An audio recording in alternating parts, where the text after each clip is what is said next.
మన last previous క్లాస్లో మొక్కల వర్గీకరణ గురించి తెలుసుకున్నాము. నెక్స్ట్ జంతువుల వర్గీకరణ. ఇక్కడ ఇంపార్టెంట్ పాయింట్ అరిస్టాటిల్ జీవుల్ని మొదటిసారిగా వర్గీకరించింది అరిస్టాటిల్.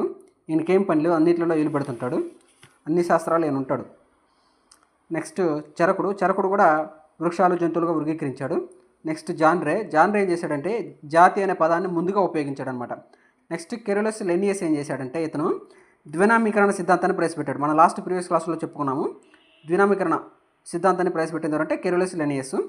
నెక్స్ట్ ఇక్కడ చెప్పుకోదగింది ఇంపార్టెంట్ ఏంటంటే ఈయన 2 గ్రంథాలు రాశాడు. అవేంటంటే స్పీసీస్ ప్లాంటారం, సిస్టమా న్యాచురే. ఈ స్పీసీస్ ప్లాంటారం అనేది వృక్షాల మీద రాశాడు. అంటే ఈ స్పీసీస్ ప్లాంటారం అనే గ్రంథంలో మొక్కల యొక్క వర్గీకరణ వాటి గురించి ఈ స్పీసీస్ ప్లాంటారం రాశారు. నెక్స్ట్ సిస్టమా న్యాచురే. ఈ సిస్టమా న్యాచురలో జంతువుల యొక్క వర్గీకరణ గురించి వాటి విధి విధానాల గురించి ఈ గ్రంథంలో చెప్పడం జరిగింది. నెక్స్ట్ ఇది అంతగా ఇంపార్టెంట్ లేదు. నెక్స్ట్ వీటిలో చెప్పుకోదగింది అంతగా ఇంపార్టెంట్ అయింది ఏమీ లేదు. ఓకే, నెక్స్ట్ ఇక్కడ పోరిఫెరా. ఈ జంతువుల్ని కొన్ని రకాలుగా వర్గాలుగా వర్గీకరించారు. వాటిలో పోరిఫెరా అనమాట. ఈ పోరిఫెరాలో పోరస్ అనగా రంధ్రాలు, అంటే ఇవి రంధ్రాలు కలిగిన జీవులు అనమాట. ఈ పోరిఫెరా అనే వర్గానికి చెందిన జీవులు అనేవి రంధ్రాలు కలిగిన జీవులు. ఇవేం చేస్తాయంటే ప్రత్యేకమైన చలనాంగాలు కలిగి ఉండి బలమైన ఆధారాన్ని అంటిపెట్టుకొని ఉంటాయి అన్నమాట.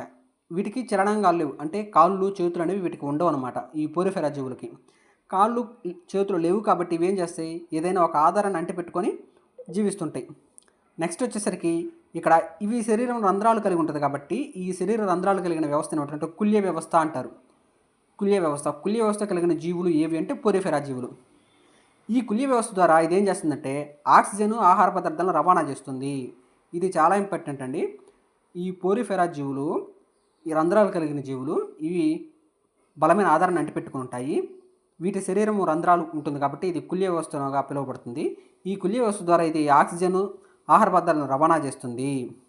నెక్స్ట్ వీటికి బలమైన అస్థిపంజరం కప్పబడి ఉంటుంది. వీటి యొక్క శరీరం ఎలా ఉంటుందంటే బలమైన అస్థిపంజరంతో కప్పబడి ఉంటుంది.